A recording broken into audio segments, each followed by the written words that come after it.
பக்கபலமாக சந்திரனுக்கு 7ஆம் இடத்துல, உங்கள் ராசிக்கு 7ஆம் இடத்துல குரு இருந்து உங்களை பார்த்துக்கிட்டே இருக்கிறார்.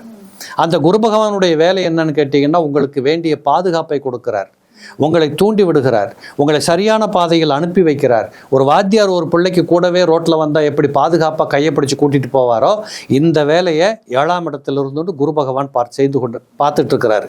அப்போ இந்த சனி பகவான் செய்யக்கூடிய விஷயத்தை பாதகம் இல்லாமல், சிக்கல் இல்லாமல், சிதறி போகாமல் கையாளுகின்ற அந்த நேர்த்தி சிந்தனைகளே இந்த தனுசு ராசிக்காரங்களுக்கு இப்போ வந்துடும்.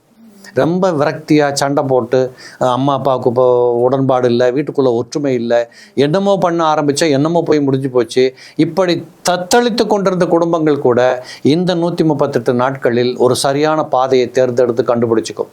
நிறைய பேர் பாருங்கள் டூர் போவாங்க, டூர் போகிறது, வெளிநாடுகளுக்கு போகிறது, டூரு கோயில் குளங்களுக்கு போகிறது, குலதெய்வ வழிபாடை போய் பார்த்துட்டு வர்றது. சார் 10 வருஷம் கழித்து இப்போ தான் வந்த சார், இப்படி ஒரு தரிசனம் எனக்கு இப்போ எதிர்பார்க்கவே இல்லை, இப்படிப்பட்ட நிலைகளை உணர்வது, இதெல்லாம் இந்த தனுசூல பிறந்தவங்களுக்கு அற்புதமாக இருக்கும். கூட